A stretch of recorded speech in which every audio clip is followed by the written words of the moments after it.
bonjour à tous. Comme je l'avais prévu sur cette chaîne, nous n'avons eu aucun mal à faire la passe de 4 contre Pau. Et Jeannot a perdu son pari. Il avait pronostiqué une défaite de Saint-Étienne, parlant de la fin des séries. Eh bien, il s'est trompé. Et dorénavant, il n'aura pas le droit de faire son pronostic sur le match de Bordeaux. Puis je reviendrai avec lui sur Marseille, qu'il prétend supérieur à Saint-Étienne alors que nous avons beaucoup plus de titres et d'honneurs. Car le titre de champion d'Europe de Marseille est factice, alors que nous sommes vainqueurs moraux de la Coupe d'Europe des clubs champions 76. On va revenir sur tout ça et sur bien d'autres choses, car le mois de mars va être important pour l'AS Saint-Étienne.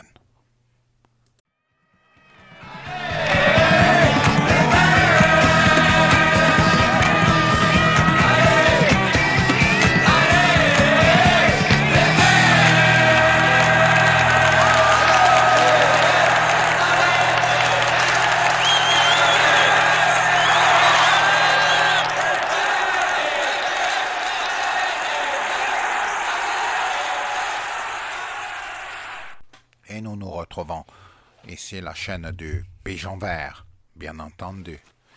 Alors, le mois de mars, comme je le disais, va, comme vous le savez, être un mois de la vérité pour Saint-Étienne, puisque nous allons affronter 3 équipes qui sont dans la première partie de tableau, à savoir Bordeaux, dès samedi, Amiens et puis Le Havre, en Normandie. Personnellement, je pense que nous pouvons enchaîner les victoires et les bons résultats face à des équipes de haut tableau et l'équipe va être surmotivée, j'en suis sûr. Alors, on va s'intéresser à ce match face à Bordeaux. Alors, Bordeaux, les Girondins, je ne les présente pas. C'est une équipe historique, au même titre que l'était Sochaux ou que les Saint-Étienne, bien entendu. Alors, Bordeaux, club historique, avec sa période de gloire, qui correspond à la période où Claude Bèze avait été président. Alors Claude Bèze, les plus jeunes ne s'en souviennent pas, mais ce qu'il faut savoir, c'est qu'après l'âge d'or de Saint-Étienne et nos 10 titres, eh bien la scène française était vide, puisque vous savez, il y a eu un acharnement contre Rosé Rocher, et du coup, Saint-Étienne a un petit peu baissé de pavillon, et nous ne sommes plus retrouvés au premier plan, malgré quelques belles saisons de temps en temps. Mais c'est un peu Bordeaux qui a succédé à Saint-Étienne, mais sans atteindre le niveau européen qui était celui de la grande équipe de 76. Et à la tête de Bordeaux, un homme de caractère, je dirais, à savoir M. Claude Bèze. Alors Claude Bèze, il était expert comptable et pendant quelques années, il a eu une très belle équipe avec notamment Alain Giresse sur lequel il s'appuyait. Mais par la suite, Giresse, un petit peu comme Carnus et Bosquier, avait été débauché par l'Olympique de Marseille, ce club félon. Et donc, oui, qu'est-ce qu'il y a, Jeannot? Qu'est-ce qu'il y a? Je peux pas parler, je peux pas dire ce qui est la vérité du football français, que vous avez eu un délinquant à la tête de cette équipe qui a débauché Giresse, le Bordelais de souche. Vas-y, parle, que si tu veux parler depuis tout à l'heure, vas-y. Oui, je veux parler, peu cher, parce que tu racontes une fois de plus n'importe quoi. Giresse ne jouait plus avec Bordeaux, et donc Tapi lui a proposé de venir rejoindre la grande équipe de Marseille, qui allait d'ailleurs écraser ton petit Bordeaux. Alors déjà, ce n'est pas mon petit Bordeaux. Moi, je n'ai aucune sympathie pour Bordeaux. Je sais que les Stéphanois, le public a une sympathie pour ce club, mais moi je n'en ai pas.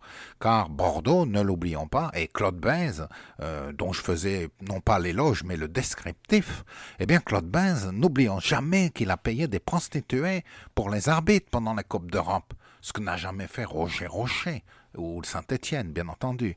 Et donc, comme Tapi, qui lui avait fait d'autres choses très très moches, eh bien Claude Bèze, c'était un petit peu la même lignée, même si Tapi le méprisait, il l'appelait le comptable. Ça, tu le sais que Tapi appelait Bèze le comptable. Peu cher, ça n'a pas d'importance, tout ceci c'est du passé, ils sont morts tous les deux. Qu'est-ce que j'en ai à foutre de Bordeaux il y a 50 ans? De quoi tu me parles? Moi je m'intéresse à Marseille aujourd'hui. Eh ben, on peut en parler de Marseille si tu veux. Tu croyais peut-être aller battre le QSG? Vous avez été ridiculisé, 3-0. Qu'est-ce que tu as dit de cette victoire? Mbappé vous a mis dedans et ils ont montré que Marseille n'avait pas le niveau avec votre Tudor là. Il a dormi quand il a fait son équipe, il me semble. Un peu cher, tu es un petit peu sévère, hein. Nous avons fait un match bien rempli contre le PSG, mais nous sommes tombés sur un grand Mbappé qui est un grand joueur. Roros, tu voulais dire un mot là? Oui, moi je veux dire, Mbappé, pour moi c'est rien du tout, parce que sa mère, une Algérienne, s'est mariée à un non-Algérien. Il est même pas musulman et Mbappé pour moi c'est pas le si grand joueur que vous dites, il est juste rapide. Ouais, enfin, quand même. Bon, donc revenons à notre histoire.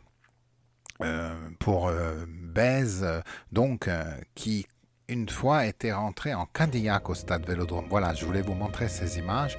Il y avait un match, bon, c'était un petit peu la passation de pouvoir. Marseille prenait le dessus et Bèze était venu encourager ses joueurs et il était rentré en Cadillac au stade Vélodrome et il avait marché tout le long du stade Vélodrome. Il s'était fait cracher dessus et même Tapi à l'époque avait admiré ce culot de Bèze, qui est mort assez jeune, à 59 ans, d'une crise cardiaque, bien avant qu'il y ait la fameuse triplette Zidane-Lizarazu-Dugarry, qui leur a permis de faire une jolie épopée en Coupe d'Europe, qui n'a pas égalé, bien sûr, celle de Saint-Étienne, mais quand même, c'était pas mal. Voilà, ensuite, si on fait un historique très rapide, ils ont été rachetés par M6 et puis ils ont réussi à regagner un titre en 2010 avec quelques bons joueurs, notamment Chamakh, qu'ils ont perdu malheureusement assez vite. Et cette équipe a réussi quelques jolis parcours européens, des victoires en coupe, mais bien sûr, elle n'a pas l'envergure du palmarès de Saint-Étienne, ne l'oublions pas. Et donc, ce que je pourrais dire d'autre, qu'à part parler de l'OM qui a un petit peu précipité la chute de Bordeaux dans les années, à la fin des années 80. L'OM a dominé le début des années 90 grâce aux délinquants tapés. Eh ben, un peu cher, moi je commence à en avoir ras la casquette. Je crois que Pigeon Vert, tu es complètement fada et que tu répètes toujours les mêmes choses avec Carnus, Bosquet. Maintenant, tu me parles de Giresse, mais nous n'avons rien volé. Enfin, le football français, on a le droit d'acheter des joueurs un peu chers. C'est n'importe quoi tout ce que tu racontes sur ta chaîne. Ça m'étonne pas que tu n'aies que 8 abonnés et que personne ne regarde tes vidéos. Alors là, excuse-moi, mais ma chaîne a peut-être 8 abonnés, mais ce sont des abonnés déjà de grande qualité que je connais tous personnellement. Et il y a du public, on a fait plus de 100 vues à la dernière. Donc ne sous-estime pas la chaîne du Pigeon Vert qui a trouvé sa place dans la vertosphère en quelque sorte. Au même titre qu'une chaîne comme Carton Rouge, Total ASSE ou Orange ASSE, nous sommes l'égal des plus grandes chaînes quand même, il me semble, a priori. Sinon, oui, je voulais te dire, Jeannot, que Marseille n'a même pas été capable de battre Annecy, alors que Saint-Étienne les avait battus 3-2 dans le temps réglementaire. Il vous a fallu un arbitre complaisant pour vous accorder du temps supplémentaire pour égaliser à 2-2. Et puis après, vous avez été battu au pénalty, alors que Saint-Étienne a battu Annecy. Donc nous sommes bien supérieurs à Marseille actuellement, c'est ce que je te disais l'autre fois, puisque nous battons Annecy et que vous n'êtes pas capable de les battre. Ah, bah ça t'embouche un coin, ça, mon grand. Eh ben, déjà, peu cher, tu peux pas comparer un match de championnat où ils venaient pour préparer leur match de coupe et le match avec Marseille où ils ont joué le match de leur vie et ils ont eu la chance avec 2 ou 3 poteaux. Tu ne peux pas comparer, enfin, ce n'est pas sérieux, n'est-ce pas, Roros? Interviens un peu, toi. Oui, c'est vrai. Mais moi, ce que je voulais dire, parce que vous n'avez pas encore parlé de pronostic, mais sur la chaîne de Total ASSE, Nahadine, j'avais filé le bon prono, et Total ASSE, il m'a même pas rendu hommage. Alors moi, je sais pas, tu as parlé Total ASSE, Honda ASSE, mais il faut plus parler de ces chaînes-là, elles jouent pas le jeu. Ben non, il a simplement oublié, je pense, ou peut-être parce que tu n'as pas donné le prono avec ton nom. C'est peut-être pour ça, Roros. Ouais, moi, j'avais donné 2-0 pour Saint-Étienne, il m'a pas dit que j'avais le bon prono. Oui, mais bon, on va pas en faire un fromage, ce n'est pas bien grave. De toute façon, il ne donne pas de récompense. Voilà, on va passer maintenant à l'analyse du match de Pau. Je crois qu'il n'y a pas grand-chose à dire. Les autres chaînes ont fait le tour, hein. C'est pas la peine de s'attarder. On va tout de suite aborder donc le prono du match de Bordeaux. Donc Jeannot, je te demande pas ton prono. Roros, à toi la parole. Donc donne-moi ton prono, s'il te plaît. Eh ben, non, attends. Comment ça, attends? Attends, je veux rendre hommage à Juste Fontaine. Un mec qui était un Marocain, n'oublie pas. De toute façon, la France, les seuls bons footballeurs qu'elle a eu, Yannis, c'était des Maghrébins. Sans les Maghrébins, la France, vous êtes rien. Un pays de mangeurs de rats.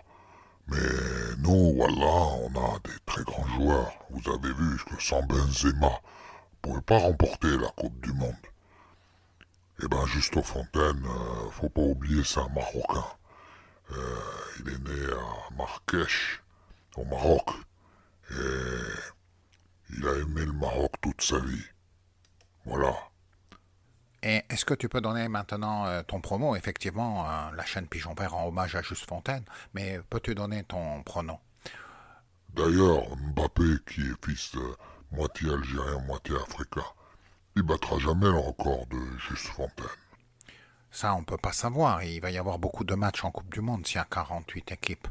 Et donc, on ne peut pas trop savoir. Un prono, Roros? Pour Bordeaux, match nul. Match nul, un partout, un but d'Ibrahima Wadji. Heureusement qu'il y a Ibrahima. D'accord. Et maintenant, je vous donne mon prono. Eh bien, moi, je vois une courte victoire de Saint-Étienne, 2-1. Dans les arrêts de jeu, peut-être, on marquera un but avec, pourquoi pas, mon conduit qui ouvrirait le score. Et puis, dans les arrêts de jeu, peut-être un but d'un entrant, d'un joueur qui rentrerait comme, par exemple, Chambaud, parce qu'il rentre souvent en fin de match désormais. Il faut bien qu'il se réhabilite un peu, Chambaud. D'ailleurs, à ce sujet, nouvelle rubrique, et toi, Jeannot, tu vas pouvoir participer. Je voudrais que vous me donniez les tops et les flops de comme fait Total à SS1. Roros. Les tops et les flops, de quoi? Bah, les joueurs, le joueur que tu considères top et le joueur flop, jusque-là. Ah, top, ça veut dire qu'il est très bon, c'est ça? Oui, c'est ça. Eh ben, très bon joueur, bien sûr, il y a Ibrahim Awaji. C'est un très bon joueur. Lui et Kader Bamba. Et aussi Bouchouari. C'est les bons joueurs de Saint-Étienne. Ok, et quels sont d'après toi les flops? Ben, Charbonnier. Charbonnier, Nardine, c'est un flop. Il est venu, on a payé des millions et il est blessé. Pour moi, c'est un flop. Et toi, Jeannot, les tops et les flops pour Saint-Étienne, qu'est-ce que t'en dis? Eh bien, peu cher, avant toute chose, je n'accepte pas que tu ne me laisses pas donner mon prono. Ah ben non, hein, on avait convenu de ça. Si tu n'avais pas le bon prono, on avait dit si... Non, tu ne peux pas donner de prono. Ah si, peu cher, je vais te le donner. 3-0 pour Bordeaux. Non, mais il ne sera pas homologué, hein, on n'a rien entendu, c'est pas homologué. Alors dis-moi maintenant, qu'est-ce que tu dis comme top et flop pour Saint-Étienne, comme joueur? Peu cher, je vais pas donner des tops et des flops pour un petit club comme Saint-Étienne. Vous ne valez rien, vous êtes en Ligue 2, je vais pas parler de cette équipe. Le flop, pour moi, il y en a, c'est toute l'équipe. Vous êtes 15e de Ligue 2 et vous avez gagné 4 matchs, on dirait que vous avez gagné la Coupe du Monde. Non, faut être sérieux, c'est un petit club Saint-Étienne. D'accord. Bon, ben moi, je vous donne mon top et mon flop. Pour moi, le top, c'est Briançon depuis le début de saison, car il réalise, il a compris l'esprit stéphanois, mais il y en a beaucoup d'autres qui l'ont compris. Cette équipe est magnifique. Je pense aussi à Victor Lobry, bien entendu. Et puis, attention quand même, je ne veux pas dire de flop, parce que c'est un peu sévère, et c'est un mot un peu dur, mais je trouve que Kader Bamba, sa rentrée n'a pas été très convaincante lors du dernier match. Il faudra le revoir. Mais il a de la percussion, ça c'est sûr. Voilà. Eh bien, sur ces belles paroles, nous allons vous laisser et vous dire à la prochaine fois, bien entendu.